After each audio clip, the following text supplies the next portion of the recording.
ॐ शन्नो मित्रः शं वरुणः शन्नो भवत्वर्यमा शन्न इन्द्रो बृहस्पतिः शन्नो विष्णुरुक्रमः नमो ब्रह्मणे नमस्ते वायो त्वमेव प्रत्यक्षं ब्रह्मासि त्वमेव प्रत्यक्षं ब्रह्म वदिष्यामि ऋतं वदिष्यामि सत्यं वदिष्यामि तन्मामवतु तद्वक्तारमवतु अवतु माम् अवतु वक्तारम्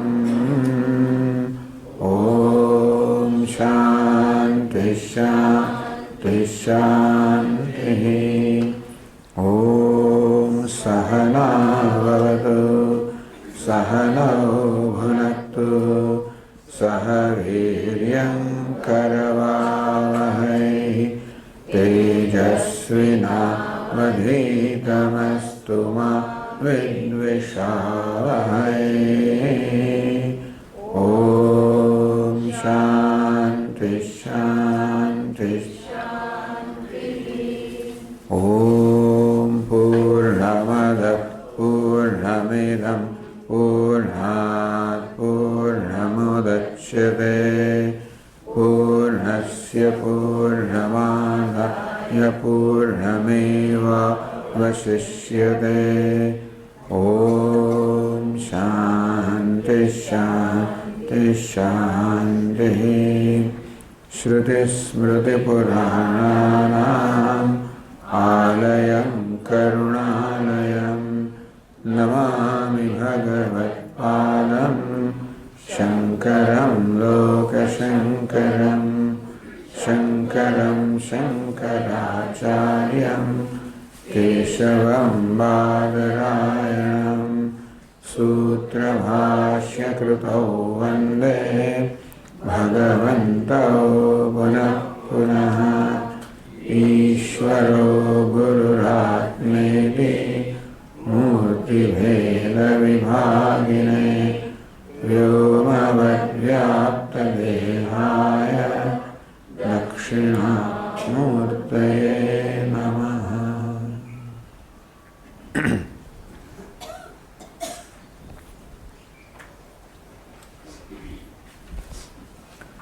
एवं विद्वान् स्वपुत्रादेः कोशषट्कात् प्रकल्पितात् व्युत्थाय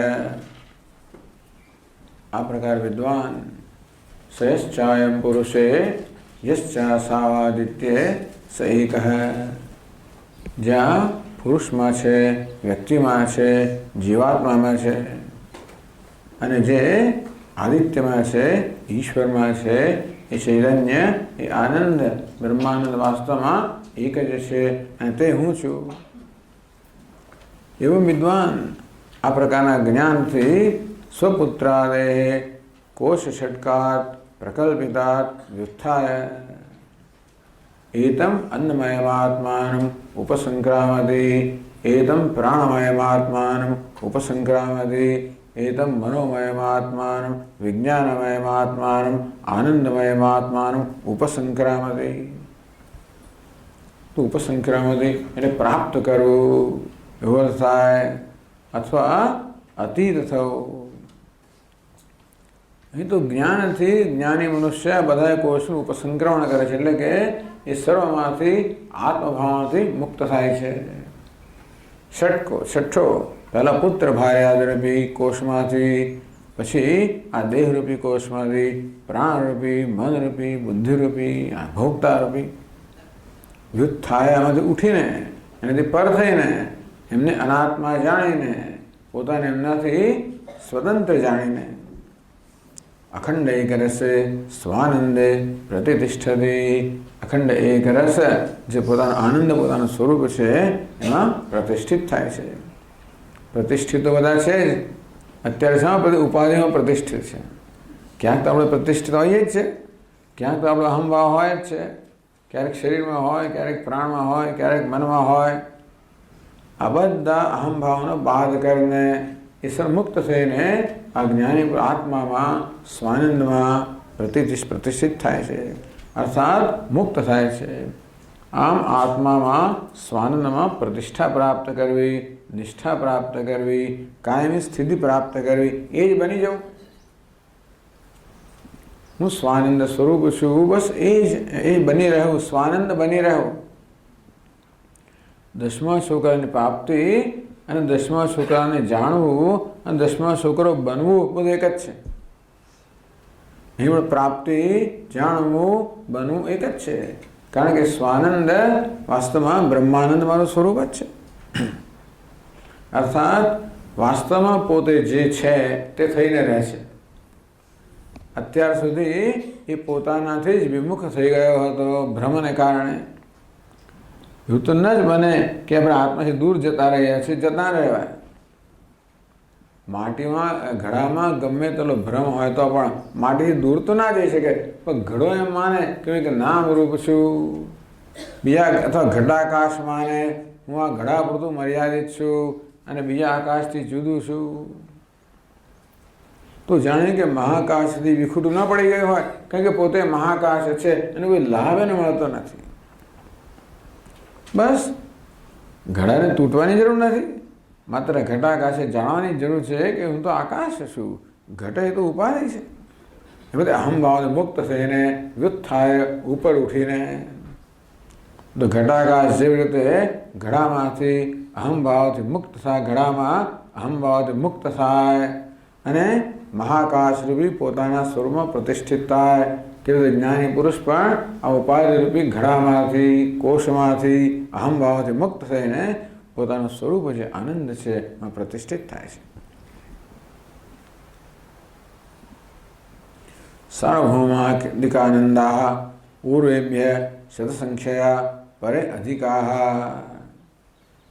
પેલા બધા આનંદ જે સાર્વભૌમથી માણીને હિરણ્ય ગર્ભ આનંદ કયા, જ્યાં પ્રત્યેક ઉત્તરોત્તર આનંદ પૂર્વ કરતા 100 ગણો છે. એ બધા આનંદ તો બ્રહ્માનંદના લેશ માત્ર છે.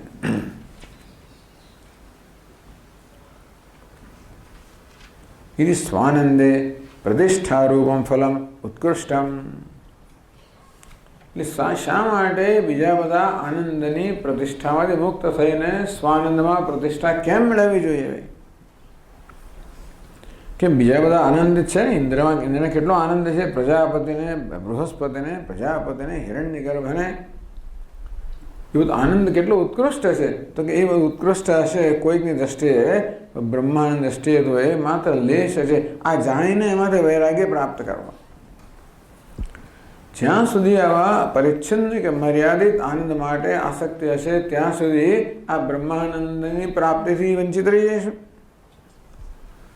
તો આ પરિચ્છિન્ન કે સીમિત વસ્તુમાંની આસક્તિમાંથી, એના પ્રત્યે રાગમાંથી મુક્ત થવાનું કહેવામાં આવ્યું, એ સર્વ તો બ્રહ્માનંદના લેશ માત્ર છે. તો જીવનની સંભાવના તો બ્રહ્માનંદની છે. આપણે જીવનનો જે રીતે ઉપયોગ કરવો એ તો કરી શકીએ. અર્થાત પેલા પરિચ્છિન્ન મર્યાદિત આનંદની પ્રાપ્તિમાં આપણું જીવનને ખર્ચવું હોય તો ખર્ચી શકીએ. મનુષ્યને ભગવાને સ્વતંત્ર બુદ્ધિ આપી છે અને તેથી જીવનમાં શું કરવું, શું પસંદગી કરવી એ પોતે નક્કી કરવાનું છે. પણ આપણે શું પસંદગી કરવી જોઈએ કહે છે કે બીજા બધા જે ઉત્કૃષ્ટ કહેવાતા હોય, મૂળ રાજા ભલે હોય, ચક્રવર્તી હોય, દેવતા હોય, ઇન્દ્ર હોય, ત્રિલોકીનો રાજા હોય ને ભલે હોય, યત સૌખ્યામ બધું લેશ લેશ દહીમે શક્રાદયો નિર્વૃતા.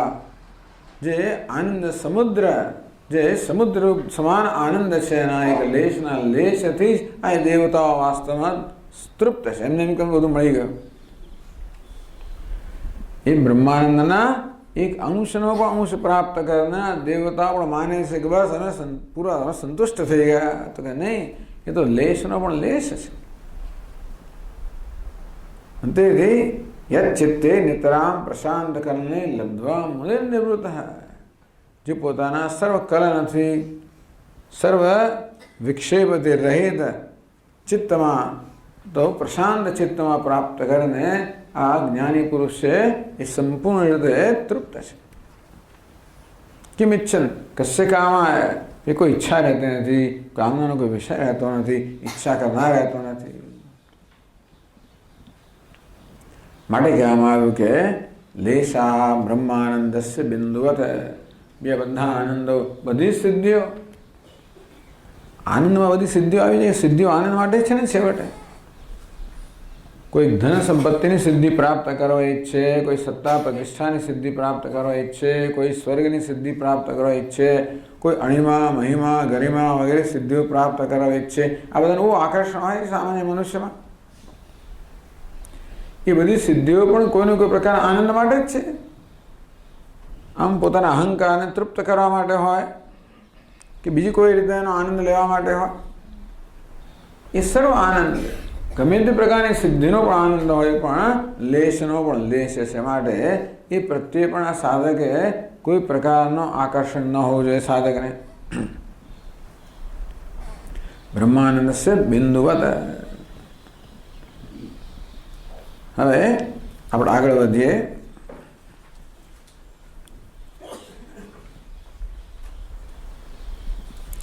તદપ્યેષ શ્લોકો ભવતે યતો વાચો નિવર્તન્તે અપ્રાપ્ય મનસા સહ આનંદમ બ્રહ્મણો વિદ્વાન ન બિભેતિ કુતશ્ચ નેતિ.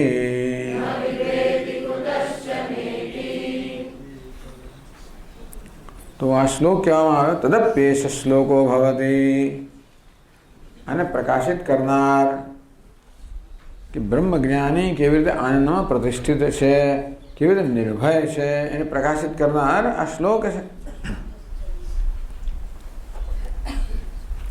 યતો વાચો નિવર્તન્તે અપ્રાપ્ય મનસા સહ.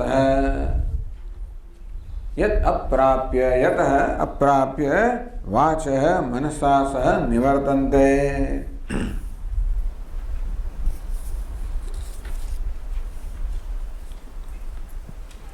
यस्मात् निर्विकल्पात् यथोक्त लक्षणात् अद्वयानंदात् आत्मनः.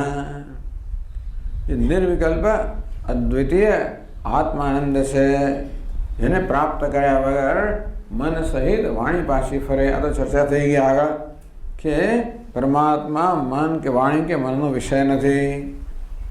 અપ્રાપ્ય અપ્રકાશ્ય એવ, અર્થાત મન પણ આત્માને પ્રકાશિત કરતું નથી. આપણે ચર્ચા કરી કે મનની જરૂર છે, શબ્દની પણ જરૂર છે. શબ્દ પણ વાચ્યાર્થ નહીં પણ લક્ષ્યાર્થથી આપણને નિર્દેશ કરે છે, બોધ કરે છે. મન પણ બ્રહ્મને પ્રકાશિત કરીને નહીં પણ બ્રહ્મ આડે આવરણ દૂર કરીને બ્રહ્મના પ્રકાશ માટે સહાયભૂત બને છે. એ દ્રષ્ટિએ તો વાણી અને મનની જરૂર છે, પણ મન એ બ્રહ્મને પ્રકાશિત નથી કરતું. વાણી કે મનથી બ્રહ્મનો વિષયકરણ ના થઈ શકે.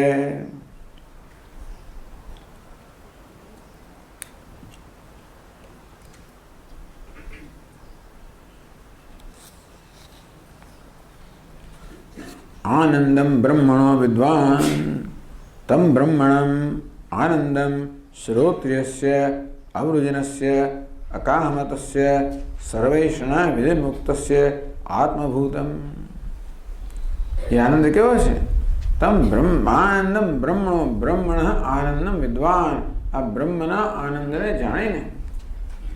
તો બ્રહ્મણ આનંદમ, બ્રહ્મનો આનંદ તો કહેવાય.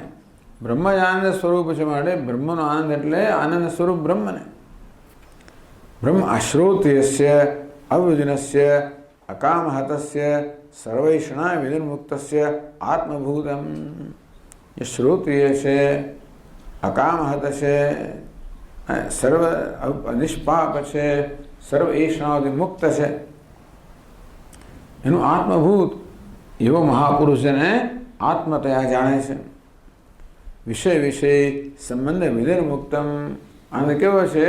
ભોગતા અને ભોગ્ય એ પ્રકારના સંબંધથી, દ્વૈતથી રહિત, સ્વાભાવિકમ.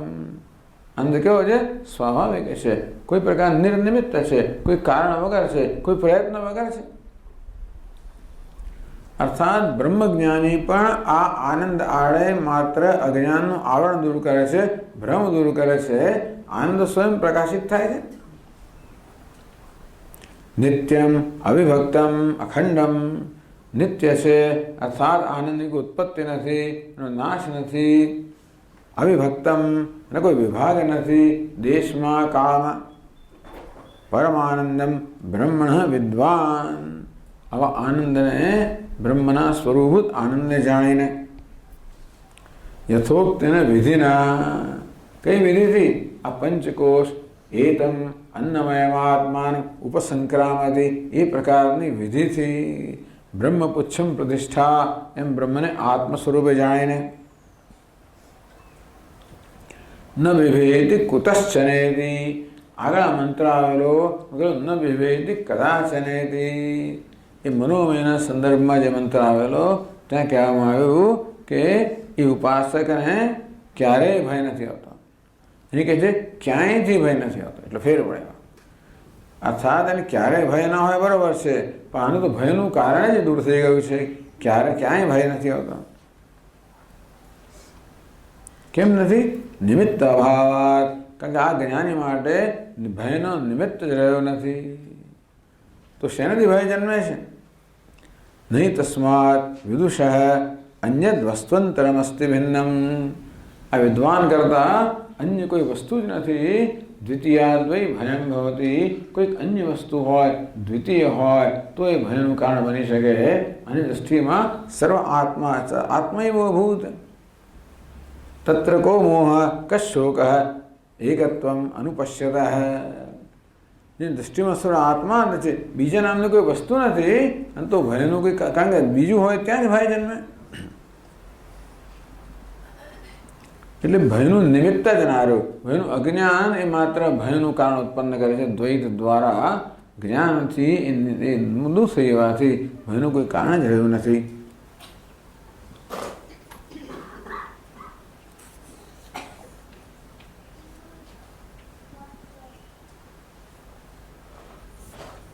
તો આ વાત ગ્રંથકાર કહે છે અત્યારે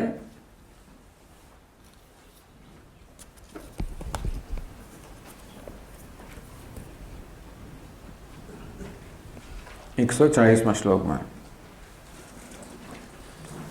તસ્માદ યત્તા નૈવાસ્ય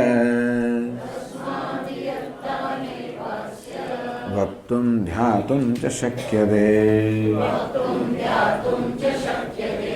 ન વિવેત્યેવ તમ વિદ્વાન જન્મ હેતોઃ કુતશ્ચન.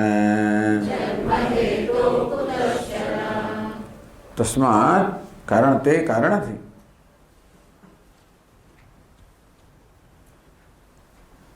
અસ્ય ઇયત્તા નૈવ વક્તુમ ધ્યાતુમ ચ શક્યતે.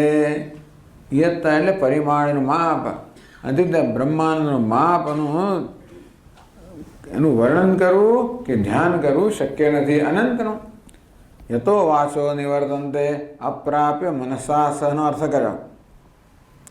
ન વક્તુમ શક્યતે વાચો નિવર્તન્તે, ન ધ્યાતુમ શક્યતે મનસા સહ નિવર્તતે. આ બ્રહ્માનંદ અસીમ હોવાને કારણે, અનંત હોવાને કારણે શબ્દની વર્ણન શક્તિથી બહાર છે.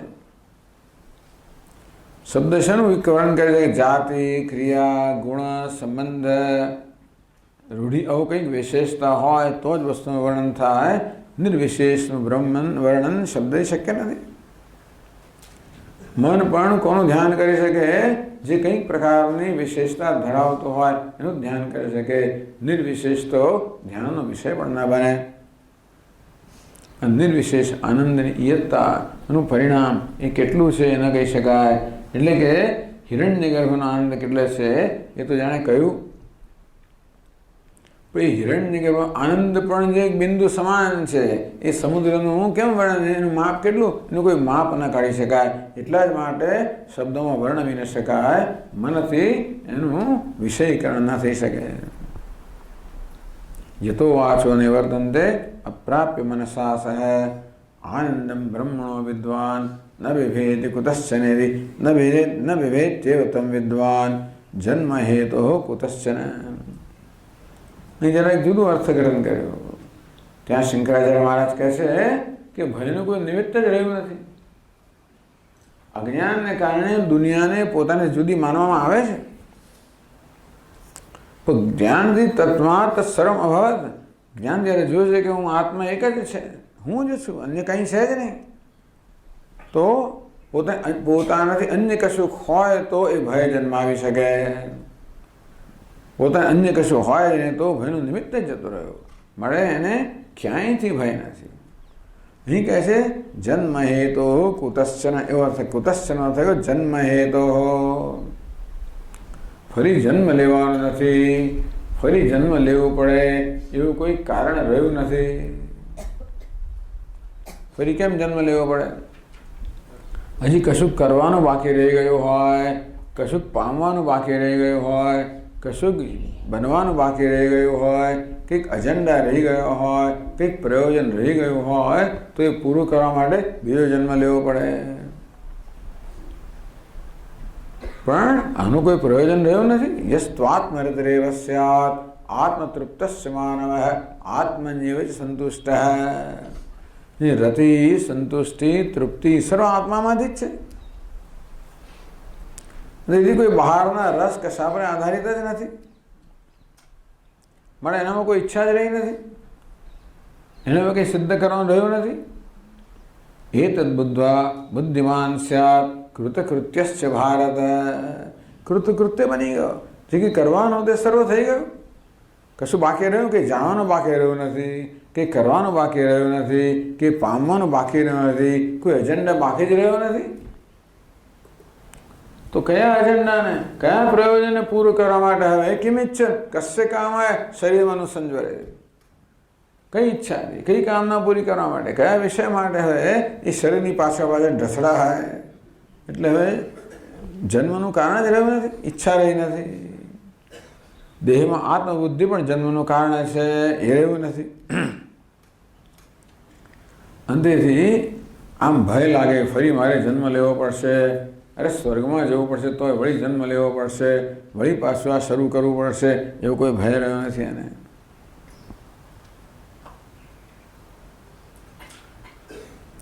પછી ઉપનિષદ આગળ કહે છે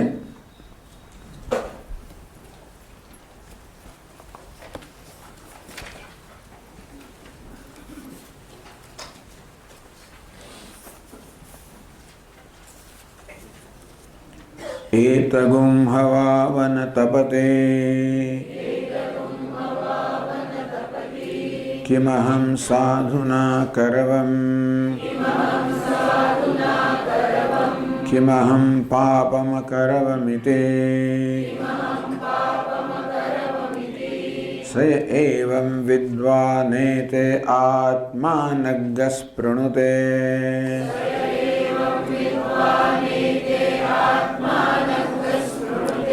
उभे ह्येवैष एते आत्मानग्गस्पृणुते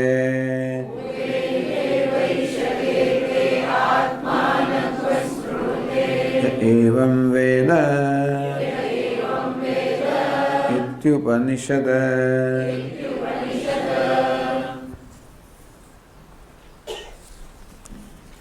एतगुं हवावन तपते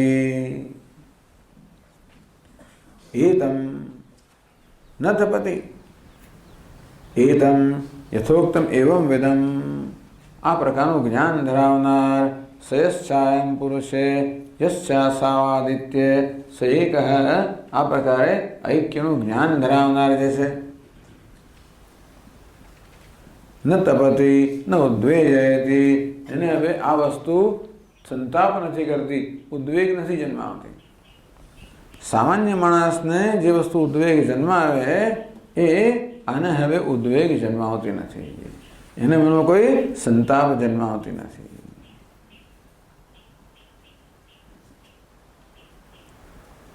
કથમ પુનઃ સાધુકરણ પાપક્રિયા છે ન તપતિ. જો બી આપણને તો પેલી એક અપરાધની લાગણી જન્મે,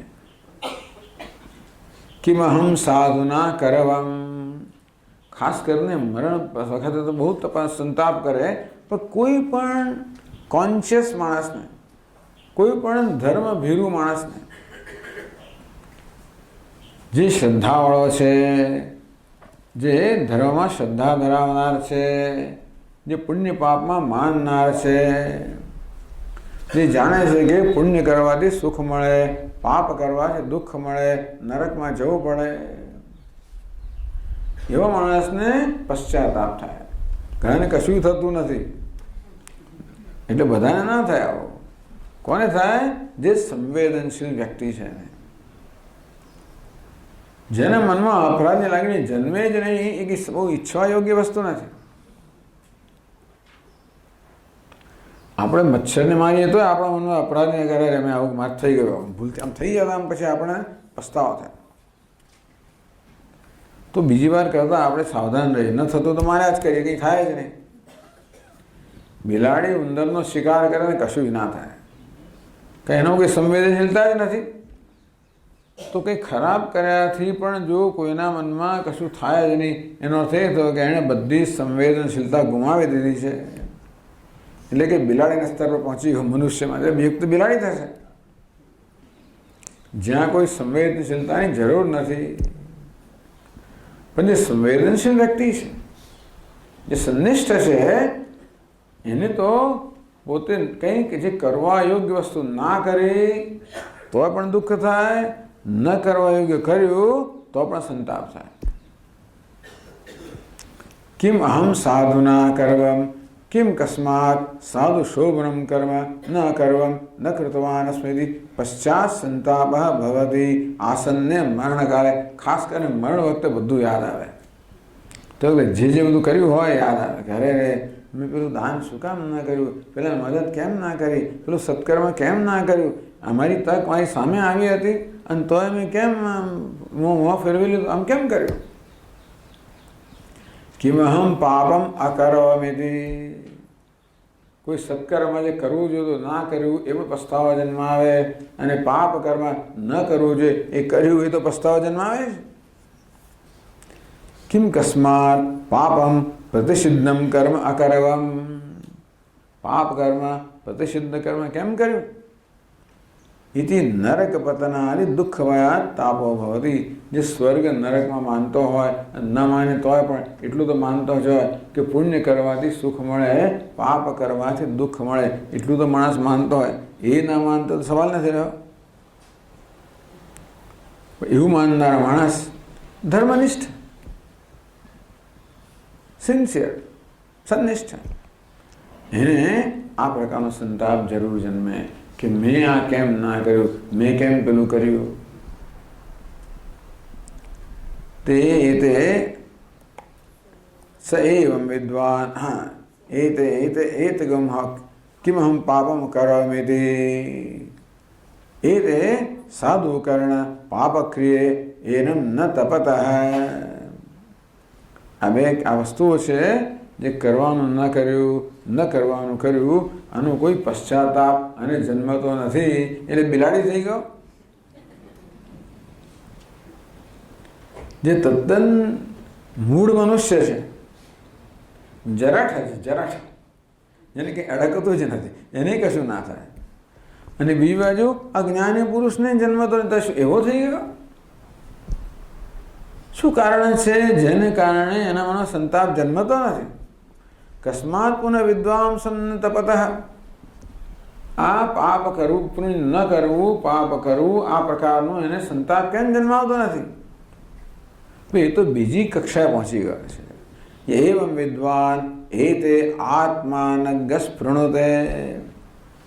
એતે આ બે છે સાધુ અસાધુની તાપ હેતુ. પુણ્ય ન કરવું, પાપ કરવું, આ બંને સંતાપના હેતુ છે. એથી આત્માનમ સ્પૃણુતે. આમ તો એને આત્મરૂપે જ જુએ છે. પુણ્ય પણ આત્મા છે, પાપ પણ આત્મા જ છે. પુણ્યમાં પણ અસ્થિભાતિ પ્રિય તો ખરું જ ને. પુણ્ય પણ છે, પુણ્ય પણ ભાષે છે, પુણ્ય પ્રિય છે. કેમ? કારણ કે એ કરવાથી મને સુખ મળશે. પાપમાં પણ અસ્થિભાતિ પ્રિય છે. પાપ પણ છે, પાપ પણ ભાસે છે, અને પાપની ઈચ્છા જન્મે ને પાપ માણસ કરે શું કરવા?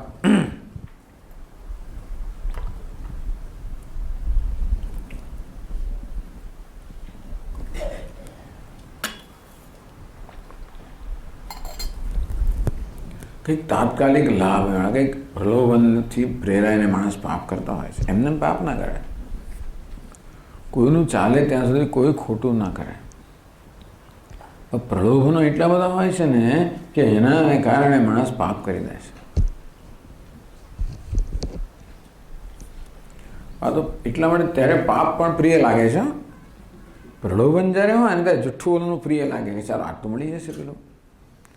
એટલે પાપથી સુખ મળતું હોય છે માટે તે વખતે પાપ પણ પ્રિય લાગે. એમાં અસ્થિભાતે પ્રિય છે. તો જે પુણ્ય પાપ તો ખાલી નામરૂપ છે, એને પણ અસ્થિભાતે પ્રિય આત્મરૂપે જોતો હોય.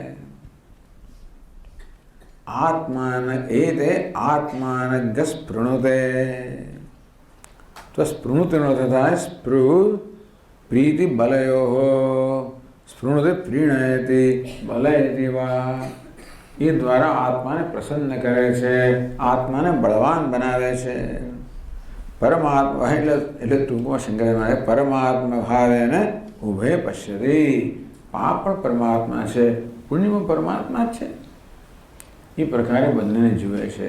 એટલે પુણ્ય પાપનું કોઈ સ્વતંત્ર અસ્તિત્વ રહ્યું જ નથી.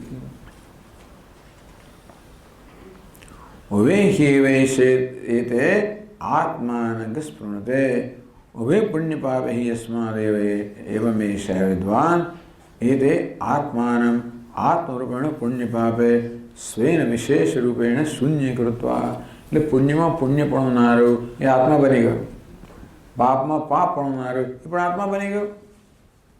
એટલે પુણ્યપણા પાપપણાથી શૂન્ય થઈ ગયો ને, આત્મા જ રહી ગયો. એટલે પુણ્યમાં પણ એના આત્મા દેખાય છે, પાપમાં આત્મા દેખાય તો પુણ્ય પાપનું પુણ્ય પાપનું રહ્યું જ નહીં.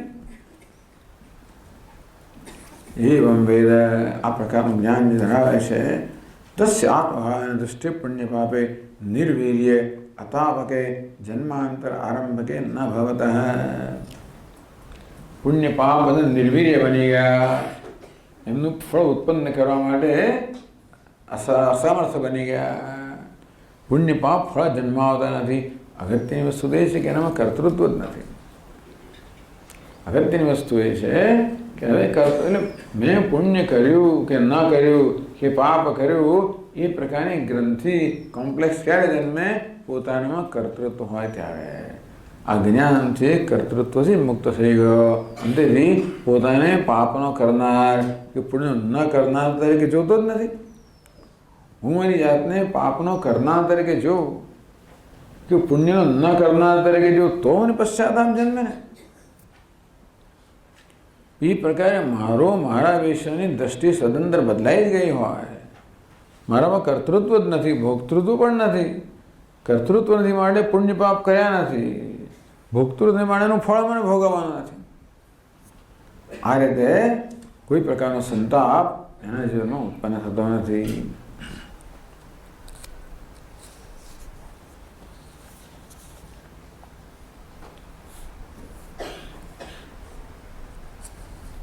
ये एवं वेद यथोक्तम अद्वैतम आनंदम ब्रह्म वेद. જે વર્ણન કરવામાં આવ્યું તે આનંદ જે અદ્વિતીય છે, બ્રહ્મ છે, એનું આત્મ સ્વરૂપ જ્ઞાન છે.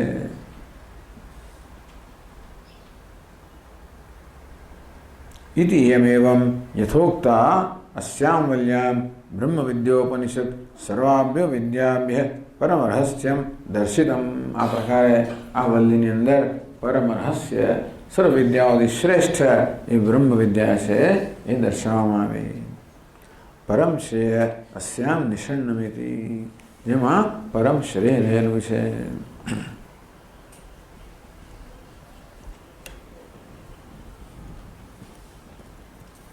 આ પ્રકારે ઉપનિષદ સમાપ્ત થાય છે. તો અહીં ગ્રંથકાર કહે છે 141માં શ્લોકમાં પુણ્યમ ના કરવમ કસ્માત पापं तु कृतवान् कुतः इति चिन्तातपत्यज्ञम्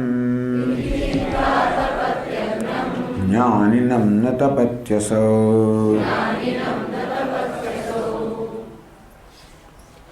कस्मात् पुण्यम न करवम, मैं केम पुण्य न कर्યું, कस्मात् पापम तो कुतः पापम तो कृतवान, અને કયા કારણથી પેલું પાપ કર્યું, એની ચિંતા, આ પ્રકારની ચિંતા, આ પ્રકારનો પશ્ચાતાપ.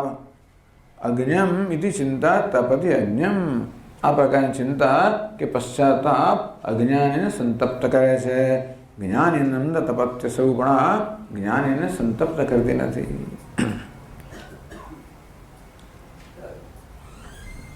કેમ નથી કરતી? સ એવં વિદ્વાન એતે આત્માનં સ્પૃણુતે ય એવં વેદ. એ વાત કહે છે પછીના શ્લોકમાં. તાપકત્વં તયોર્વિદ્વાન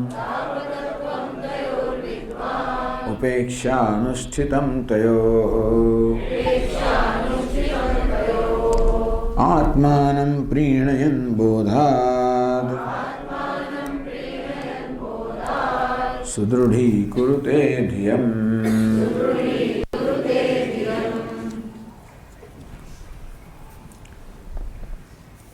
आत्मानं स्पृणुते उभेह्ये वैशेते आत्मानं स्पृणुते एवं वेद. तयो અહીં પણ જે જુદી રીતે કહે છે, ત્યાં તો એમ કહ્યું કે આત્માના જ્ઞાનને કારણે, આત્માના અકર્તાના દર્શનને કારણે એવમ વિદ્વાન, એટલે આ પ્રકારે જેને આત્માનું જ્ઞાન છે એ પ્રકારે અર્થ કર્યો. અહીં શું છે? એવમ વિદ્વાન એટલે શું? તયો તાપકત્વમ વિદ્વાન, કે પુણ્યનું ન કરવું અને પાપનું કરવું આ બંને સંતાપ કરનારા છે એ પ્રકારે જાણીને. તયો અનુષ્ઠિતમ ઉપેક્ષ્ય, એ બંનેની ઉપેક્ષા કરે છે. પુણ્ય ન કરવાની ઉપેક્ષા કરે છે, પાપ કરવાની ઉપેક્ષા કરે છે. અકર્તા જ્ઞાન દ્વારા બીજું શું ઉપેક્ષા કઈ રીતે થાય? જ્ઞાની પુરુષોએ કશું કશું કરતા તો હોય જ ને, પણ કર્તૃત્વ ન હોવાને કારણે પુણ્ય પણ નથી કરતો, પાપ પણ નથી કરતો. એનો અર્થ એ નથી કે જ્ઞાની પુરુષના જીવનમાં સ્વચ્છંદતા હોય કે જેમ ફાવે એમ કરતો, એવું નથી આવતું. એ પુણ્ય પાપથી પર છે, એટલે પુણ્ય પાપના કોઈ નિયમને લાગુ પડતા નથી. એનો અર્થ એ નથી કે એનું જીવન અનિયંત્રિત છે, એવું નથી. પરંતુ પૂર્વની એના વાસનાને કારણે એનાથી તો સત્કર્મ જ થાય, એનાથી કોઈ દુષ્કર્મ થાય નહીં. પણ સત્કર્મ થતી વખતે પણ એના મનમાં અભિમાન નથી કે હું કરી રહ્યો છું. એ તો ઉપેક્ષા થાય છે. ઉદાસીન ઉદાસીનમ અસક્તમ તેષુ કર્મસુ, કર્મથી અસક્ત છે. એ તો ઉપેક્ષા. તયો અનુષ્ઠિતમ અનુષ્ઠાન ઉપેક્ષા, આ બંને અનુષ્ઠાનની ઉપેક્ષા કરીને આ કરતું આત્માના જ્ઞાન દ્વારા. આત્માનગ સ્પૃણુતે, આત્માનમ પ્રીણયન, બે અર્થ કર્યા. કહ્યું ને સ્પૃહ ધાતુનો અર્થ એક તો પ્રીણયન અને દૃઢીકરણ, બલમ, પ્રીતિ બલયો, બંને અર્થ કર્યા. આત્માનમ પ્રીણયન, આત્માને પ્રસન્ન કરે છે.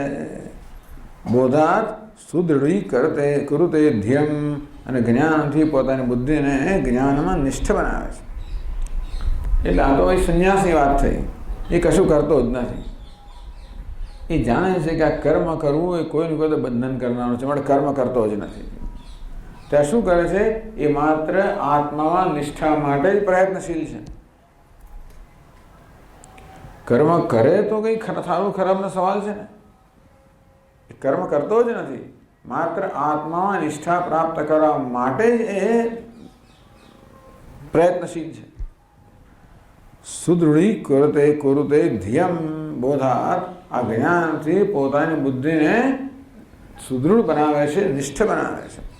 એમ કરીને આત્માને પ્રસન્ન કરે છે કે આ પુણ્ય પાપને છોડો, એ રીતે પણ એનો અર્થ કરવામાં આવ્યો. પુણ્ય પુણ્યો તાપકત્વમ તાપ હેતુત્વ વિદ્વાન, કે પુણ્ય અને પાપ બંને સંતાપ કરનારા છે. પુણ્ય ન કરવા દ્વારા સંતાપ કરનારો છે, પાપ કરવા દ્વારા સંતાપ કરનારો છે, એ રીતે બંને સંતાપ કરનારા છે. એ રીતે જાણીને તો એવું અનુષ્ઠિતમ અનુષ્ઠાન ઉપેક્ષ, એ બંનેને અનુષ્ઠાન બંનેને છોડો. શુભાશુભ ફલૈરેવ મોક્ષતે કર્મબંધને આત્માનં બોધાત પ્રીણયન, આત્માને જ્ઞાનથી પ્રસન્ન કરીને ધ્યેયમ આત્મવિષયામ બુદ્ધિમ સુદૃઢીકુરુતે, ધ્યેય એટલે આત્મજ્ઞાન છે એને સુદૃઢ બનાવે છે. ઇતિ યોજના, એવી યોજનામાં કરવામાં આવી.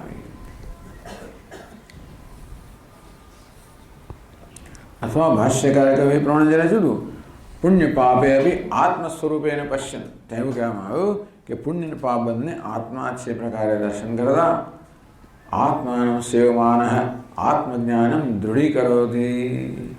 આત્માની જ સેવા થાય છે ને, પછી તો પુણ્ય પાપ બંને આત્મા જ છે, પણ આત્માની સેવા કરતા આત્મજ્ઞાનને દૃઢીકરણ કરે છે. એ પ્રકારે અર્થ કર્યો. એ જ કહે છે પછીના શ્લોકમાં, કિંચ પુણ્ય પાપે દેહેન્દ્રિય કૃતે પશ્યન. એ જ છે, પુણ્ય પાપ કોણ કરે છે? નૈવ કિંચિત કરોમીતિ યુક્તો મન્યેત તત્વવેદ.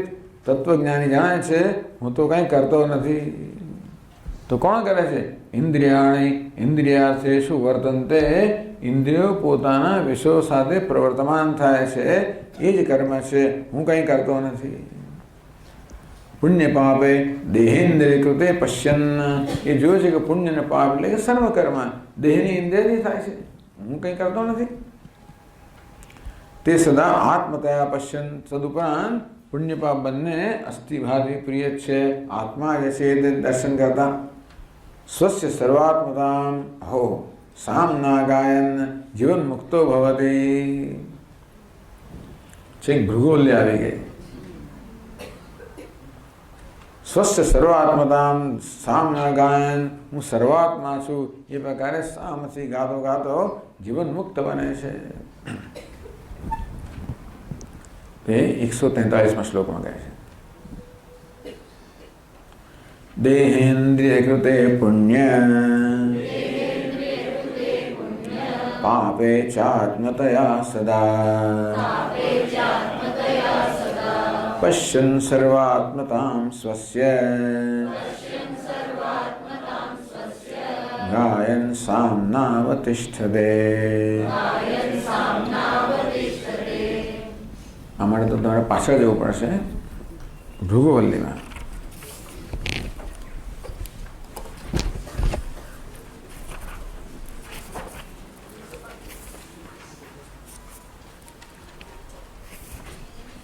એકસો 12માં પાનું છે આ ચોપડીમાં.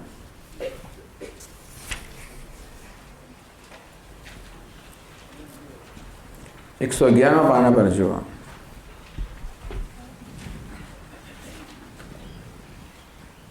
કઈ ચોપડી? આ પીળા મોઢાની ચોપડી, એમાં 111 પાન. આ પેલી નહીં. અથવા એથી પણ આગળ જોવું હોય તો જુઓ.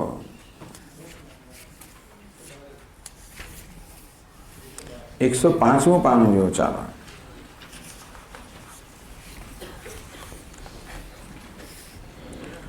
ભૃગુર્વૈવારુણિ વરુણં પિતરમુપસસાર અધિ ભગવો બ્રહ્મેતિ તસ્મા એતત્ પ્રોવાચ अन्नं प्राणं चक्षुश्रोत्रं मनोवाचमिति. अन्नं प्राणं चक्षुश्रोत्रं मनोवाचमिति तगुं होवाच यतो वा इमानि भूतानि जायन्ते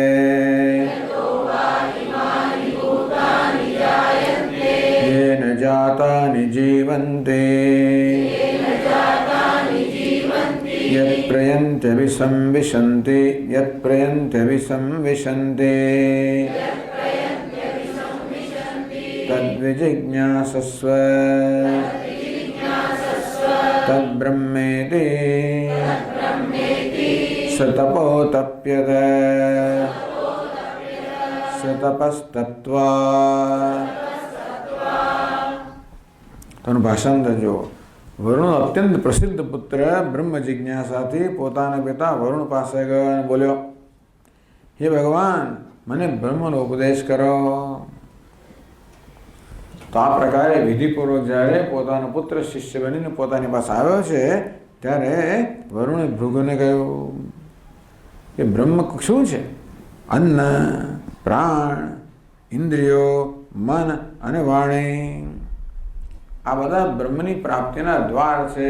ત્યાં તો તપાસ કર, બ્રહ્મ માટે આ જગ્યાએ તપાસ કર. બ્રહ્મ કેવું છે? તો કે ભાઈ યતો વા ઇમાની ભૂતાની જાયંતે. વળી કહ્યું બ્રહ્મ કેવું છે? જેમાંથી બધા જ પ્રાણી, બધા જ ભૂતો જન્મે છે, ઉત્પન્ન થઈને જેને આશ્રય કરીને જીવે છે અને વિનાશકાળ ઉપસ્થિત ત્યારે અંતમાં મરણોન્મુખ થઈને જેમાં લીન થઈ જાય છે. તું એ બ્રહ્મનું વિશેષ રૂપને જાણવાની ઈચ્છા કર. વિજિજ્ઞાસસ્વ, એ જ બ્રહ્મ છે. આ પ્રકારે પિતાએ ભૃગુને બ્રહ્મને જાણવાના દ્વાર બતાવ્યા. લક્ષણ કહ્યું કે જેમાંથી બધા ભૂતોની ઉત્પત્તિ છે, જેમાં બધાની સ્થિતિ છે અને બધા જેમાં થઈને લીન થઈ ગયા છે એ બ્રહ્મ છે. અન્નમ પ્રાણમ ચક્ષુષ શ્રોત્રમ મનો વાચમિતિ. અન્નમાં, પ્રાણમાં, ચક્ષુમાં, શ્રોત્રમાં, મનમાં, વાણીમાં આ જગ્યા નજર કર અને જોયું કે બ્રહ્મ આમાં કોઈ બ્રહ્મ છે કે નહીં. આવું જ્યારે પિતાએ કહ્યું ત્યારે સ તપોતપ્યત. ત્યારે ભૃગુ પિતાજી પાસેથી વિદાય થયો અને એણે તપશ્ચર્યા કરી. કેવી તપસ્યા? વિચારરૂપી તપશ્ચર્યા કરી. તપ આલોચન એવો અર્થ કરવામાં આવ્યો. એણે આલોચન કર્યું, વિચાર કર્યો કે શેમાંથી આ જગત ઉત્પન્ન થાય છે, શેમાં એની સ્થિતિ છે, શેમાં એ લીન થઈ ગયા છે. વિચાર કરીને તપસ્તપ્ત્વા શું નિર્ણય પર આવ્યો કે છે આગળ, અન્નમ બ્રહ્મેતિ વ્યજાનાત अन्नाद्येव खल्विमानि भूतानि जायन्ते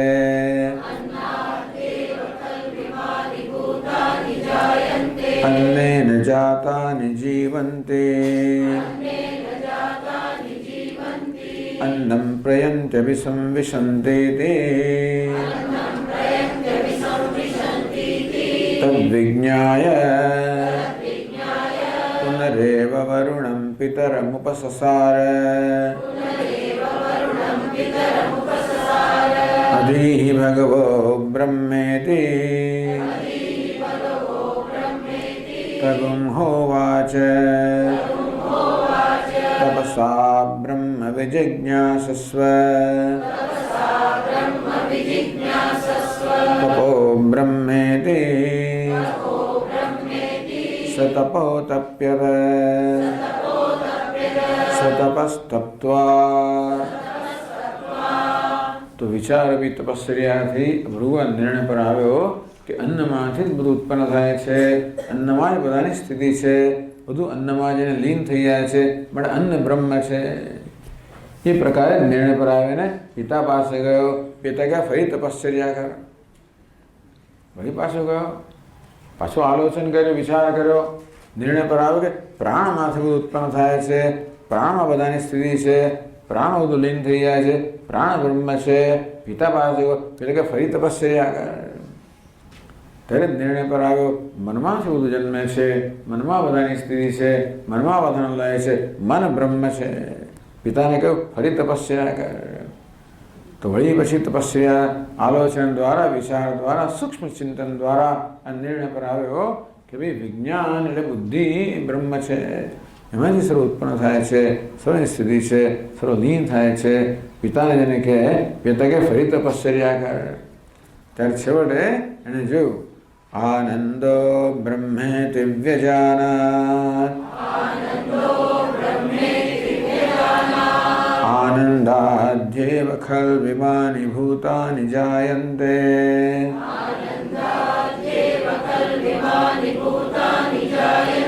आनन्देन जातानि जीवन्ते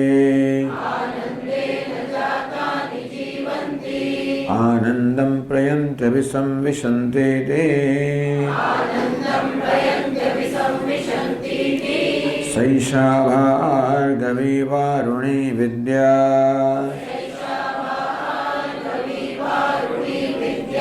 परमे व्योमन् प्रतिष्ठिता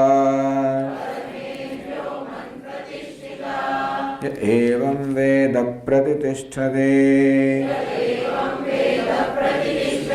अन्नवानन्नादो भवति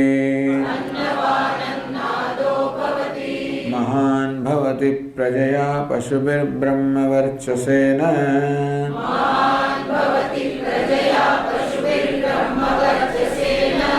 महान् कीर्त्या શિવડે ભૃગુને જ્ઞાન થયું કે આનંદ બ્રહ્મ છે, આનંદમાંથી સર્વ ઉદ્ભવે છે, એમાં સર્વની સ્થિતિ છે, એમાં સર્વ જેને લીન થઈને એક બની જાય છે, આનંદ બ્રહ્મ છે. બસ પછી પિતા પાસે જવાનું નથી, ત્યાં એનો વિચાર સમાપ્ત થયો. સૈષા ભાર્ગવી વારુણી વિદ્યા, આ બ્રહ્મ વિદ્યાને ભાર્ગવી કહેવામાં આવી, ભૃગુએ પ્રાપ્ત કરી માટે વારુણી કહેવામાં આવી, વરુણે ઉપદેશ કરવા માટે એના વારુણી વિદ્યા કહે છે. આ પ્રકારે ભૃગુવલ્લીનો ઉપદેશ કરવામાં આવ્યો અને છેલ્લે પછી કેટલીક ઉપાસનાઓ કહેવામાં આવી અને છેલ્લે પછી કહેવામાં આવ્યું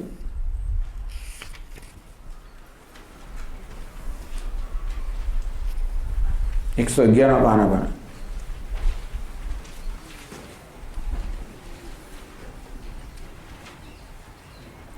स एवं विद अस्मान् लोकात् प्रेत्य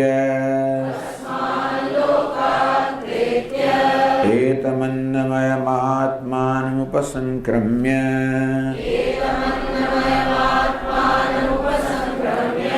एतं प्राणमयमात्मानमुपसंक्रम्य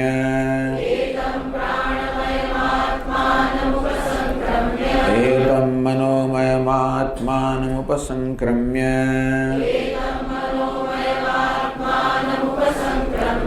एतं विज्ञानमयमात्मानमुपसंक्रम्य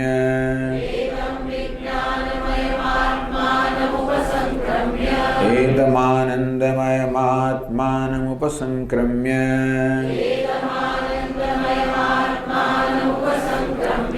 इमान् लोकान् कामान्नि कामरूप्यनुसञ्चरन्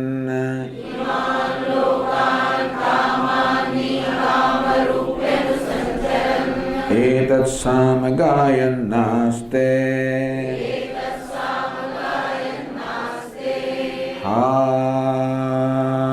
वूहा वूहा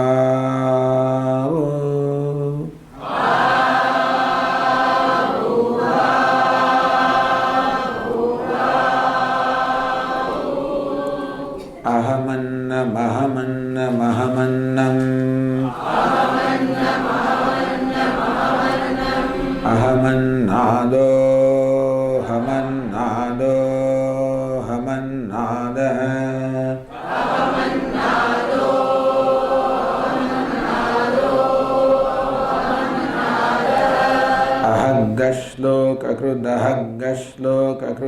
अहग्गश्लोककृदहग्गश्लोककृदहग्गश्लोककृद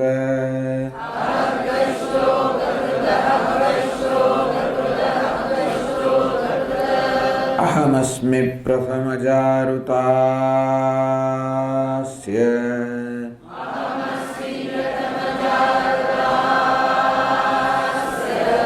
पूर्वं देवेभ्यो अमृतस्य नाभाहि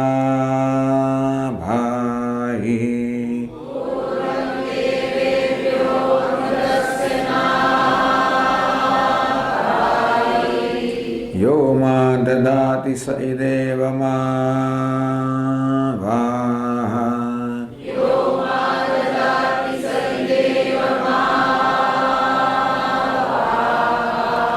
अहमन्नमन्नमदन्तमा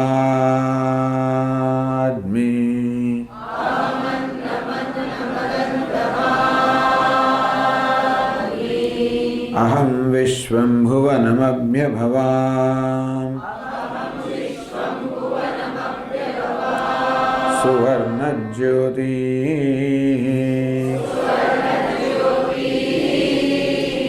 य एवं वेद इत्युपनिषत्। આમ પંચમહાકોશનું જ્ઞાન વડે અતિક્રમણ કરીને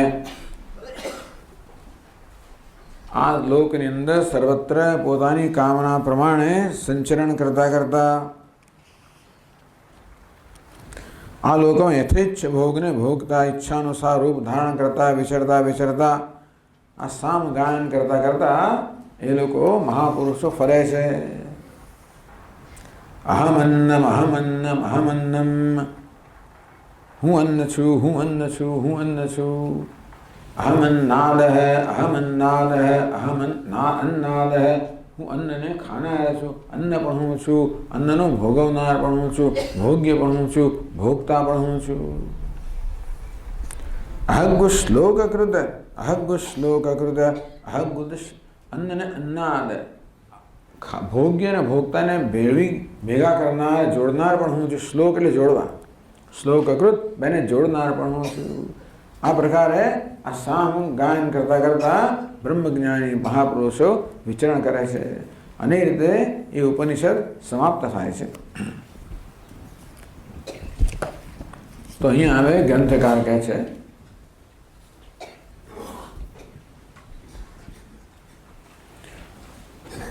દેહેન્દ્રિય કૃતે પુણ્ય પાપે છે આત્મતયા સદા પશ્યન, કે આ પુણ્ય પાપ વગેરે સર્વ કર્મ દેહની ઇન્દ્રિય વડે થાય છે અને પુણ્ય પાપ તો આત્મા જ છે પોતાને અભિન્ન એના દર્શન કરતા. સર્વાત્મતામ સ્વસ્ય ગાયન, પોતે સર્વાત્મા છે પોતાના સર્વાત્માનું ગાન કરતા કરતા સામના ગાયન અવતિષ્ઠતે, આ સામ વડે ગાન કરતા કરતા અવતિષ્ઠતે રહેલા છે. તો જે આપણે સામ ગાયો એને એનો અર્થ અહીંયા આગળ એક શ્લોકમાં સમજાવે છે, 144માં શ્લોકમાં. અહમન્નમ તથા અન્નાદઃ શોકકૃચ્છેતરોપ્યહમ ઇતિ સર્વાત્મતાં ગાયન જીવન મુક્ત ઇતિ હીર્યતે. અહમ અન્નમ, હું જ અન્ન છું, તથા અન્નાદ અન્નમ અત્તિ, અન્નને ભોગવનાર એ પણ હું જ છું. શ્લોકકૃત, શ્લોકકૃત અન્ન એટલે ભોગ્ય, અન્નાદ એટલે ભોગતા. આ ભોગ્ય અને ભોગ છે, ભોગ્ય અને ભોગતા છે, આ બંનેને જોડનાર પણ હું છું. ઇતરોપ્યહમ, બાકી ઘણું બધું હું છું જેનું વર્ણન ત્યાં કરવામાં આવ્યું. એ સર્વાત્મતાનું ગાયન, આ પ્રકારે પોતાની સર્વાત્મતાનું ગાન કરતા કરતા જીવન મુક્ત એટલે એ જીવન મુક્ત કહેવાય છે. આ પ્રકારે જીવન મુક્તના વર્ણન સાથે આ ઉપનિષદ સમાપ્ત થાય છે. તો જીવન મુક્તિ માટેનું મુખ્ય સાધન કયું હતું કે બ્રહ્મ વિદ્યા. એ બ્રહ્મ વિદ્યાનું મુખ્ય સાધન કયું તો કે ભૃગુએ કેવી રીતે બ્રહ્મ વિદ્યા પ્રાપ્ત કરી? સતપો તપ્યત, એને તપશ્ચર્યા કરી. કયા પ્રકારની તપશ્ચર્યા? આલોચન રૂપી, વિચાર રૂપી તપશ્ચર્યા કરી. તેથી બ્રહ્મ વિચારેણ ભૃગુ બ્રહ્મ સાક્ષાત્કૃતવાન. આ બ્રહ્મ વિચારથી ભૃગુએ બ્રહ્મનો સાક્ષાત્કાર કર્યો. ઇતિ અર્થકેન પદ્યેન વ્યાખ્યાતુમ ભૃગુવલ્લીમ અવતારયતિ. આ રીતે ભૃગુવલ્લીમાં જે કહેવામાં આવ્યું 145માં શ્લોકમાં અહીંયા ગ્રંથકાર કહે છે જીવન મુક્ત્યવસાનાયા વિદ્યાયા મુખ્ય સાધનમ વિચારો બ્રહ્મણસ્તેન ભૃગુર્બ્રહ્માવબુદ્ધવાન.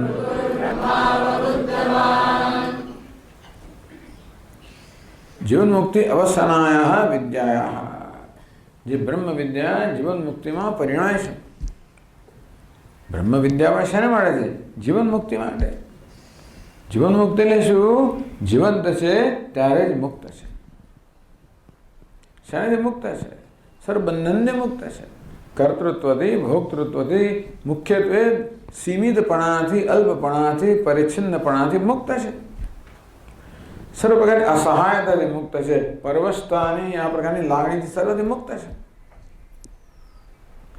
આમ બિચારા સામાન્ય માણસને અસહાયતા સાલતી હોય છે, પરવશતા સાલતી હોય છે.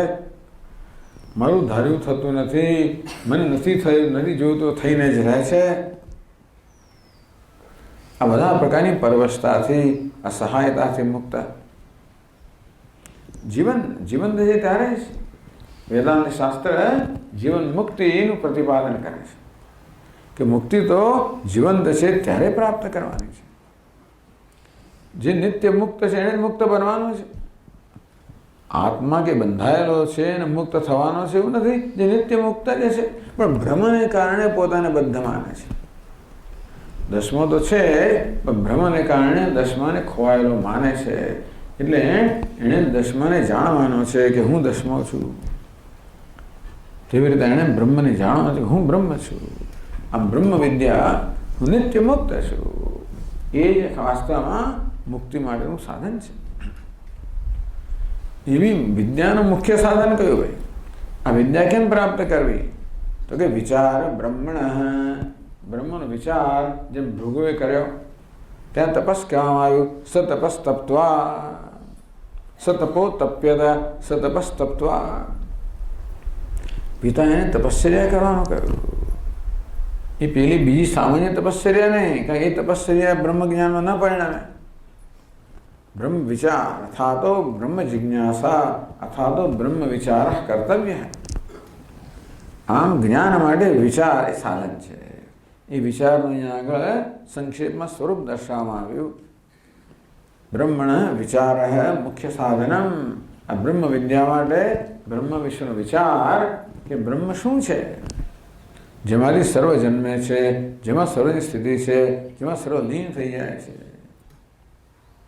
પહેલાં અન્ન, પણ અન્ન પોતે જન્મે છે, તો પ્રાણ એ પણ પોતે જન્મે છે, તો મન એ પણ જન્મે છે, બુદ્ધિ એ પણ જન્મે છે, આનંદ. આ રીતે તેન ભૃગુ બ્રહ્મ અવબુદ્ધવાન. આ પ્રકારના વિચારથી ભૃગુએ બ્રહ્મનું જ્ઞાન પ્રાપ્ત કર્યું.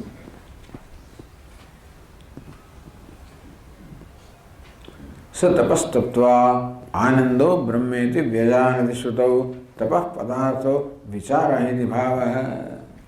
તપશ્ચર્યા કર્યું, તપસ્નો અર્થ છે વિચાર, વિચાર કર્યો. વિચાર એટલે ખાલી આરામ ખુરશીમાં બેસીને કંઈ મનની તરંગો લગાવવાનો વિચાર નથી કહેતા. શાસ્ત્ર વિચાર જે આપણે કરીએ, આ જે થઈ રહ્યો છે એનો વિચાર. શાસ્ત્રના વાક્યોનો અર્થનો નિર્ણય કરવો, તાત્પર્ય નિર્ણય કરવાનો વિચાર.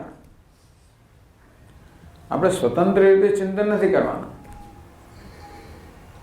ચિંતન કરવા માટે આપણી સમક્ષ શાસ્ત્ર ઉપલબ્ધ છે.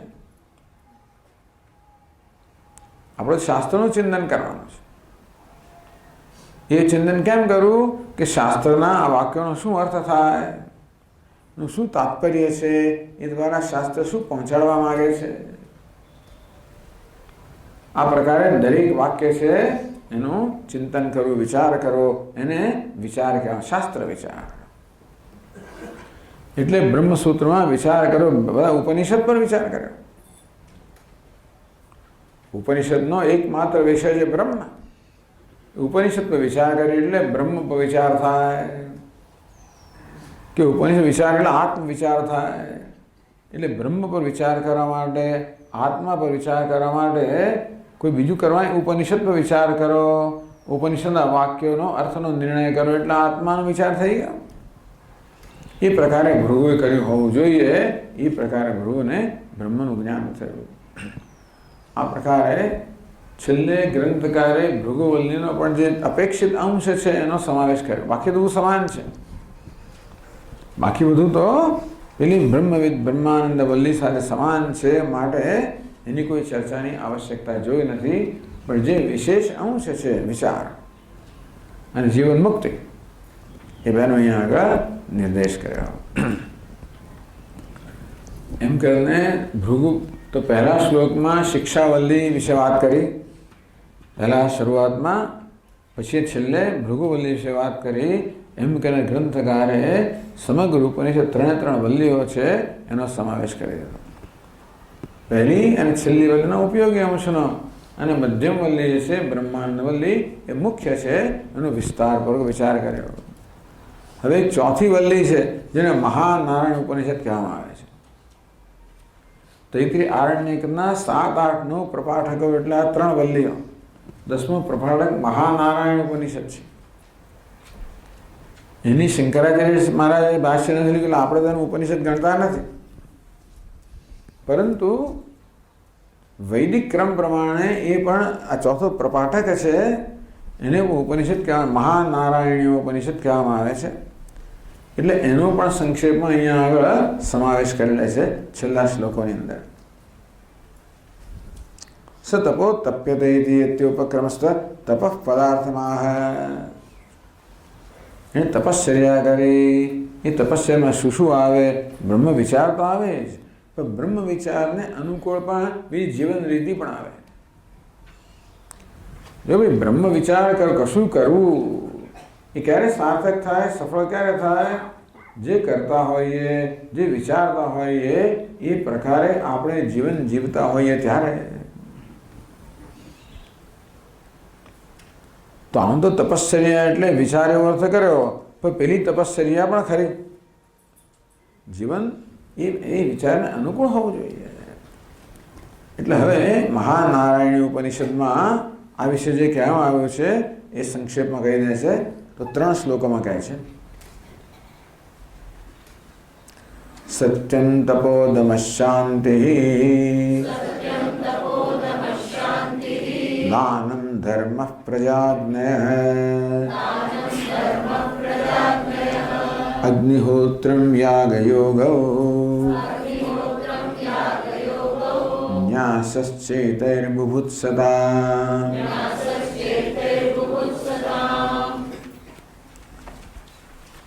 એતૈ બુભુત્સતામ બૌદ્ધમિચ્છતામ.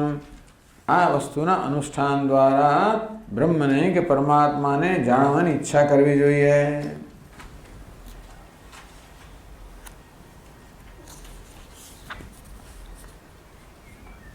શેના દ્વારા? સત્યમ. સત્ય એટલે યથાર્થ ભાષણ કહેવામાં આવ્યું. જીવનમાં સત્ય હોવું જોઈએ, યથાર્થ ભાષણ હોવું જોઈએ. એની ચર્ચા આગળ થઈ ગઈ છે. તપ ઉપવાસાદિ તપ એટલે શરીરનું ઇન્દ્રિયનું કાયેન્દ્રિયાણામ શોષણમ. શરીર ઇન્દ્રિયનું શોષણ કરવું એનું નામ તપશ્ચર્યા.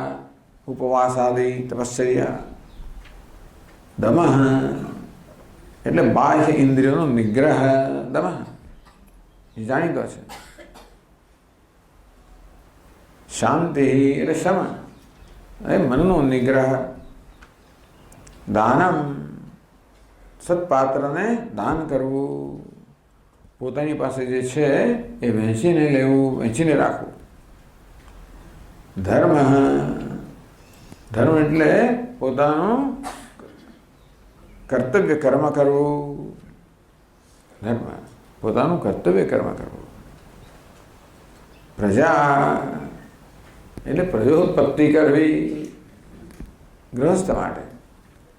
એટલે વૈદિક કાળની અંદર સત સંતાન ઉત્પન્ન કરવું, સત્પુત્ર કે સત્પુત્રી ઉત્પન્ન કરવું એને પણ એક ધર્મ મનાતો હતો, એ જરૂરિયાત મનાતી હતી. કારણ કે તો જ આ વૈદિક પરંપરા છે, પરંપરા ચાલુ રહે ને તેને ઉચ્છેદ થઈ જાય. એટલે પરંપરાનો ઉચ્છેદ ન થવો જોઈએ, નહીં તો જ્ઞાનનો ઉચ્છેદ થઈ જાય. તેથી જ્ઞાનને ધારણ કરનાર સત પ્રજા હોવી જોઈએ, માત્ર પ્રજા નહીં. એટલે વૈદિક દર્શન પ્રમાણે ગૃહસ્થનું ગૃહસ્થાશ્રમ જીવન પણ ભોગ માટે નથી, પણ આવી રીતે યોગ્ય પ્રજાની ઉત્પત્તિ માટે છે. પ્રજા મા વ્યવચ્છ સંતાન મા વ્યવચ્છેદસી. તમે વ્યવચ્છેદ ના કરશો ભાઈ. આ ઉપનિષદ કહેવામાં આવ્યો. અગ્નયઃ, અગ્નિ જે છે તો અહીં કે ધર્મ વાપી કૂપાદિ નિર્માણ રૂપો પૂત ધર્મ, સમાજ સેવા કરવી એને ધર્મ કહેવાય. પ્રજા એટલે પુત્રોત્પાદનમ. અગ્નયઃ ગાર્હપત્ય આહવનીય દક્ષિણ, 3 અગ્નિ કહેવાય છે. ગાર્હપત્ય, આહવનીય, દક્ષિણાગ્નિ. અગ્નિની સેવા કરવી. પછી અગ્નિહોત્રમ સાયં પ્રાતઃ અવિચ્છેદ અગ્નિહોત્ર અનુષ્ઠાનમ. વૈદિક કાળમાં તો દરેક ગૃહસ્થ માટે અગ્નિહોત્ર એ કર્તવ્ય હતું, આવશ્યક હતું. પ્રાતઃ સવારે અને સાંજે આહુતિ આપવી. યાગ યોગો, યાગ દર્શ પૂર્ણમાસ જ્યોતિષ્ઠોમાદિ, આ બધા યાગ કરવા. યોગ માનસ ઉપાસનમ, ન્યાસ યોગ એટલે પછી પ્રાણાયામ વગેરે ચિત્તની એકાગ્રતા માટે, અને ન્યાસ એટલે સંન્યાસ. એતૈ બુભુત્સતા. તો જો કહેવામાં આવ્યું કે બ્રહ્મ વિચાર તો કરવો જોઈએ, પણ બ્રહ્મ વિચારને અનુરૂપ જીવનમાં આ બધું હોવું જોઈએ. અને છેવટે આ બધું અનુષ્ઠાન છે એ સંન્યાસમાં પરિણમવું જોઈએ, જ્ઞાન નિષ્ઠા માટે. સંન્યાસ મુખ્યત્વે જ્ઞાન નિષ્ઠા માટે લેવામાં આવે છે. વિવિધિશા સંન્યાસ જ્ઞાન પ્રાપ્તિ માટે પણ લેવામાં આવે, નહીંતર જ્ઞાન નિષ્ઠા માટે.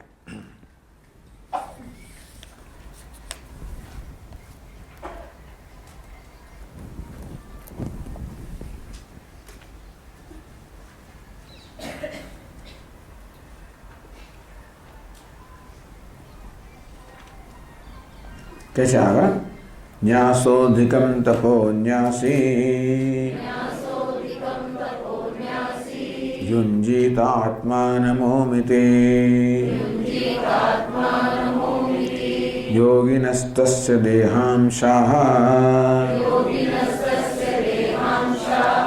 યાગાંગૈરખિલૈઃ સમાઃ.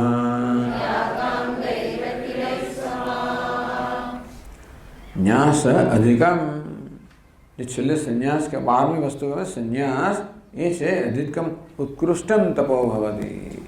બધી તપશ્ચર્યામાં આ ન્યાસ છે, સંન્યાસ છે એ સર્વોત્કૃષ્ટ તપશ્ચર્યા છે. સંન્યાસ એટલે સર્વ કર્તવ્ય કર્મનો ત્યાગ. શેના માટે? શાસ્ત્ર વિચારમાં પોતાના મનને પરોવવા માટે. સંન્યાસ શેના માટે છે?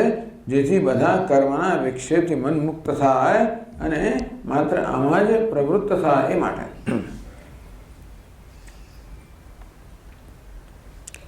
સત્યાદિ બ્રહ્મ જ્ઞાત વિચ્છતામ અધિકમ ઉત્કૃષ્ટમ તપો ન્યાસ. સત્ય વગેરે દ્વારા બ્રહ્મ જાણવા માગે છે બુભુત્સતામ, એનું સૌથી ઉત્કૃષ્ટ તપ છે સંન્યાસ. પછી કે છે ન્યાસી યુંજીત આત્માનમ ઓમિતિ. જે સંન્યાસી છે આત્માનમ પોતાના ચિત્તને એકાગ્ર કરવું છે. ઓમ. ન્યાસી સંન્યાસી આત્માનમ ઓમિતિ, ઓમ એટલે બ્રહ્મ, ઓમિતિ બ્રહ્મેતિ યુંજીત ધ્યાયેત. સંન્યાસ એ સતત હું બ્રહ્મ છું, સોહમ સોહમ વગેરે એ પ્રકારે સતત ધ્યાન પોતાના ચિત્તને એ ધ્યાનમાં યોજવું જોઈએ. ન તો નિત્ય નૈમિત્તિક કર્માણી કુર્વીત. બધા નિત્ય નિમિત્તિક કર્મ કરવાનું હોય તો આ બધું ક્યારે કરીએ? તો કે એ છોડી દો, આજ માત્ર કરો. પણ નહીં કરો તો મને પાપ નહીં લાગે? ન તદ અકરણે પ્રત્યવાય. તો સંન્યાસી જે જ્ઞાનની સાધના કરી રહ્યો છે એ, અથવા બીજો પ્રશ્ન એવો કરવામાં આવ્યો, એવમ જિજ્ઞાસો વિવિધિશા સંન્યાસ ઉક્ત. જિજ્ઞાસો ન્યાસ એટલે વિવિધિશા સંન્યાસ કહેવામાં આવ્યો. તેન કેમપી કર્મ અનુષ્ઠેયમ, એને બીજું કોઈ નિત્ય નિમિત્ત કર્મનું અનુષ્ઠાન ન કરવું જોઈએ. તો પ્રશ્ન કરે છે એવમ તર્હિ આત્મજ્ઞાન પ્રાપ્ત્યનંતરમ કર્મ અનુષ્ઠીયતામિતિ. ચલો ભાઈ, જ્ઞાન પ્રાપ્ત કરતી વખતે કર્મ અનુષ્ઠાન ન કરવું જોઈએ, પણ જ્ઞાન પ્રાપ્ત થયા પછી કર્મ અનુષ્ઠાન કરવું જોઈએ કે નહીં? यावज्जीवेत अग्निहोत्रम यावज्जिम अग्निहोत्रम जुहोति तो अग्निहोत्र जीवन दरमियान हर करવો જોઈએ એનું શું इति शंका निवारयितुं એ શંકા નિવારણ કરવા માટે પછીનો શ્લોક કહે છે કયું યોગિન તસ્ય દેહાંશાઃ યાગાંગૈ અખિલૈ સમાહ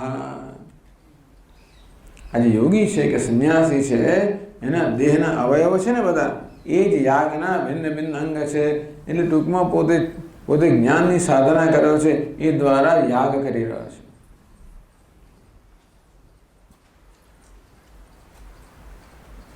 આખો તસ્યૈવમ વિદુષયતિ અત્યાદિ ઉત્તરાનુવાકેન ત્યાં અનુવાક આવે છે બધા 62 અનુવાકો છે એમાં એક અનુવાકની અંદર આ પ્રકારે તસ્યૈવમ વિદુષઃ આ પ્રકારનું જ્ઞાન ધરાવતા તત્વજ્ઞાની માટે એનો આખો વ્યવહાર છે એ જ યાગરૂપ છે તેન તત્વજ્ઞાની કર્મ અનુષ્ઠેય માટે તત્વજ્ઞાની જુદો યાગ કરવાની જરૂર નથી એ જે વ્યવહાર કરે છે એ યાગ સમાન જ છે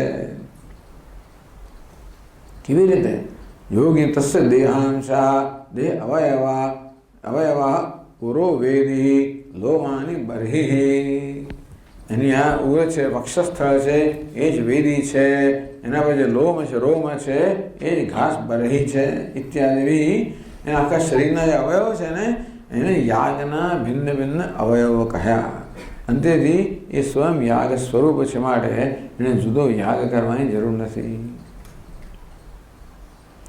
योगिन तस्य देहांशः यागांगैः अखिलैः समाः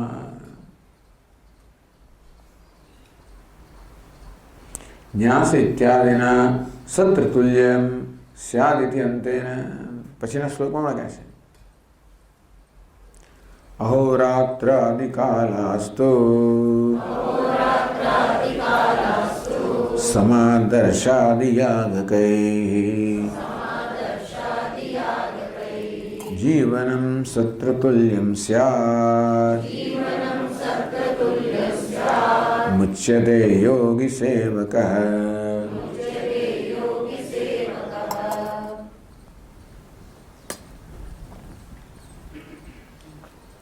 એનો કાલ જે સમય છે અહોરાત્રાદિ કાલા આ દિવસ રાત જે કાળ વ્યતીત કરે છે ને યોગી દર્શાદિ યાગ કઈ સમા એ દર્શ પૂર્ણમાસ હશે રાત્રિ એની દર્શ યાગ છે દિવસનો પૂર્ણમાસ યાગ છે વગેરે આનો જે સમય છે એને પણ દર્શ પૂર્ણમાસ વગેરે યાગને તુલ્ય ગણવામાં આવ્યો એટલે બધું યાગ કરી રહ્યો છે એને વિશેષતયા કોઈ યાગ કરવાની જરૂર નથી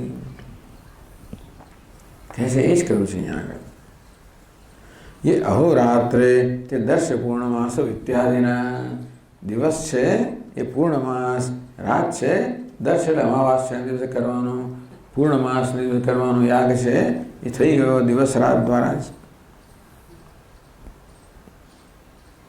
जीवनम सत्र तुल्यम स्यात् जीवन पण यज्ञ सत्र है अस्य जीवनम अग्निहोत्र सत्रादि कर्म रूपतया उक्तम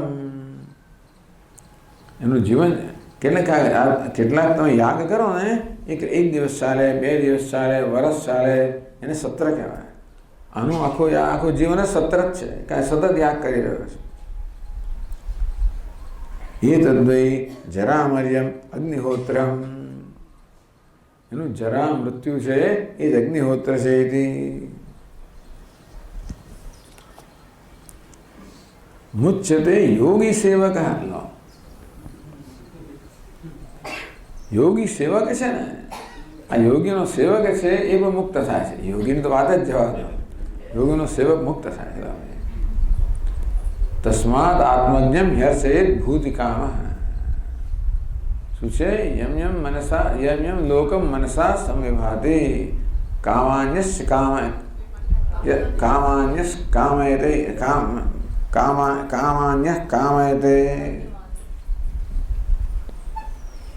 योगी છે જે પ્રકારની કામનાઓ કરે જે પ્રકારના સંકલ્પ કરે બધા ફળતા હોય છે તસ્માદ આત્મજ્ઞ અર્ચેત ભૂતિકામ માટે આત્મજ્ઞાની યોગીની અર્ચના કરવી જોઈએ સેવા કરવી જોઈએ શાસ્ત્રમાં કહ્યું એવા યોગીની સેવા કરનારને મુક્તિ મળી જાય છે બોલવાય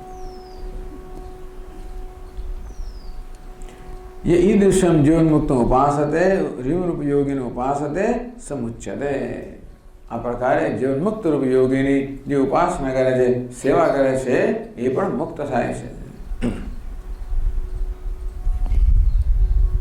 योगीनी गति कहे छे, सेवकनी गति कहे छे। पछी श्लोकमां स योगी विरक्त है, अकृत साक्षात्कार योगी विरक्त होय, निष्काम भावे सेवा करता है। आवा महात्मानी कोई सेवक निष्काम भावे सेवा करता होय, पण जो एम करता करता पण आ जीवन दरमियान साक्षात्कार न थयो तो शुं थाय? जे उत्तरायण तो अहीं एनुं मृत्यु उत्तरायण वखते थाय, ए ब्रह्मलोकने प्राप्त करे, त्यां ज्ञान प्राप्त करे ने मुक्त थाय, एम क्रम मुक्ति प्राप्त करे। पण सेवक जो सकाम होय, कामना सहित सेवा करतो होय तो एने दक्षिणायन द्वारा चंद्रलोकनी प्राप्ति थाय, त्यां भोग भोगीने पाछो फरे। शुक्ल कृष्णे गति हीयते जगत शाश्वते मते एकया यात्यनावृत्तिम अन्यया वर्तते पुनः। ये बात 149वां श्लोक में कहे छे। सचोत्तरायणे प्रेतः आदित्यं प्राप्य मुच्यते अयने दक्षिणे प्रेतः चंद्रं प्राप्य न मुच्यते।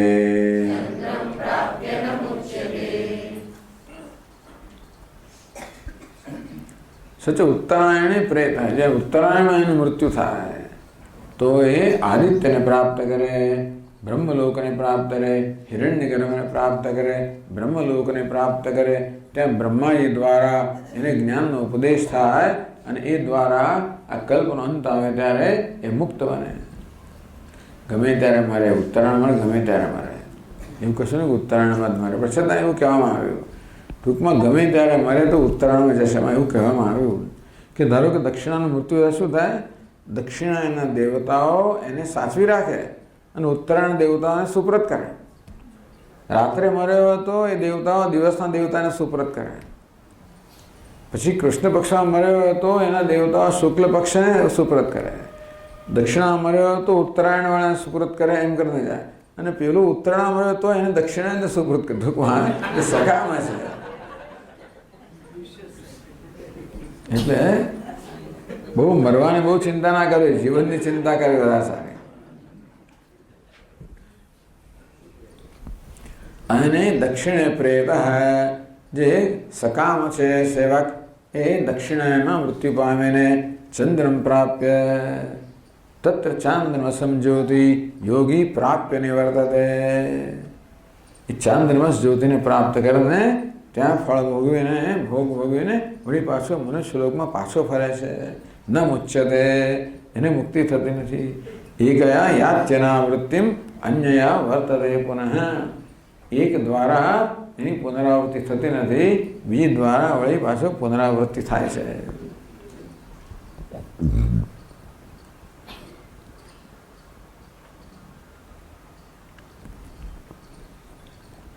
तैत्तिरीय का व्याख्यानम उपसंहरते।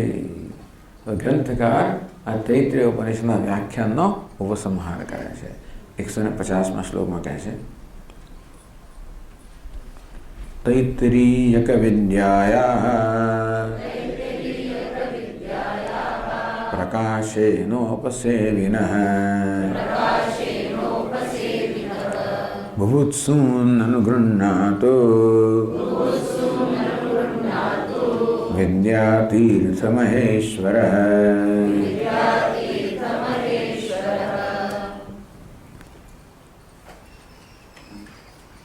प्रकाशेन अनेन ग्रंथेन इत्यर्थः। तैत्तिरीय विद्या प्रकाशेन, आ तो विद्या प्रकाश ग्रंथना अनुभूति प्रकाश, तेथी आ प्रकाश એટલે ગ્રંથ સમજવાનો। તો તૈત્તિરીય વિદ્યાનો ગ્રંથ છે, એ ગ્રંથથી ઉપસેવિનઃ વિદ્યાતીર્થ મહેશ્વરઃ। આ ગ્રંથના અધ્યયન દ્વારા જેની સેવા થઈ છે એવા વિદ્યાતીર્થ મહેશ્વર। વિદ્યાતીર્થ તો સ્વામી વિદ્યારણ્યજીના ગુરુજીનું નામ છે, એટલે વિદ્યાતીર્થ. અને 3 ગુરુઓ હતા, એમાં એક વિદ્યાતીર્થ. તો વિદ્યાતીર્થ મહેશ્વર, મુખ્ય ગુરુ વિદ્યાતીર્થ. વિદ્યાતીર્થ મહેશ્વર જે છે એ બુભુત્સુન અનુગૃહ્ણાતુ. બુભુત્સુન બોદ્ધુમિચ્છુન, આ જ્ઞાન પ્રાપ્ત કરવા ઈચ્છતા જે મુમુક્ષુઓ છે એમના પર અમારા સદગુરુ સ્વામી વિદ્યાતીર્થ જે મહેશ્વર છે એમના પર અનુગ્રહ કરો. ક્યારે અનુગ્રહ કરે? આ વિદ્યાના પ્રકાશથી ઉપસેવિત. ઉપસેવિત જશે, ઉપસેવિન બરાબર નથી, ઉપસેવિત.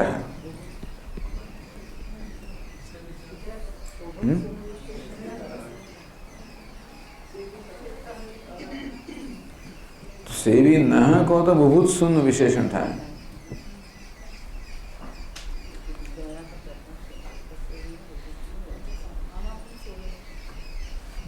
આમાં સેવિતા છે. ઉપસેવિતા હોય તો વિદ્યાતીર્થ મહેશ્વરનું વિશેષણ થાય. ઉપસેવી ન હોય તો બુભુત્સુન. તો કે આ ગ્રંથ દ્વારા સેવા કરનારા, ઉપાસના કરનારા બુભુત્સુઓને વિદ્યાતીર્થ મહેશ્વરના પર અનુગ્રહ કરો. એ વધારે યોગ્ય લાગે છે. આમ તો આ ગ્રંથના અધ્યયન દ્વારા જેની સેવા થઈ છે એવા વિદ્યાતીર્થ એક અર્થ, અથવા તો આ ગ્રંથની અધ્યયન દ્વારા જે ઉપાસના કરી રહ્યા છે એવા મુમુક્ષુઓ પર વિદ્યાતીર્થ મહેશ્વર અનુગ્રહ કરો. પ્રાર્થના કરે છે બધા મુમુક્ષુઓ પર પોતાના સદગુરુ અનુગ્રહ કરે. એ પ્રકારની પ્રાર્થના સાથે આ તૈત્રીય વિદ્યા પ્રકાશ એનો અહીંયા ઉપસંહાર કરે છે.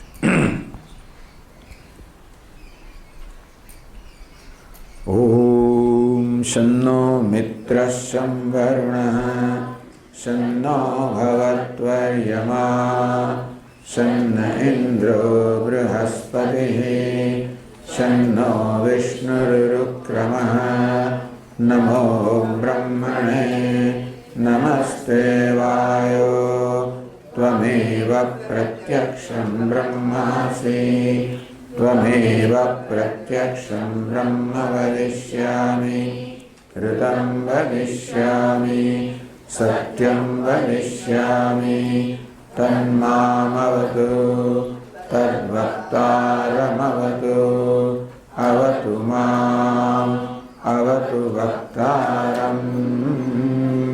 ઓમ શાંતિ શાંતિ શાંતિ.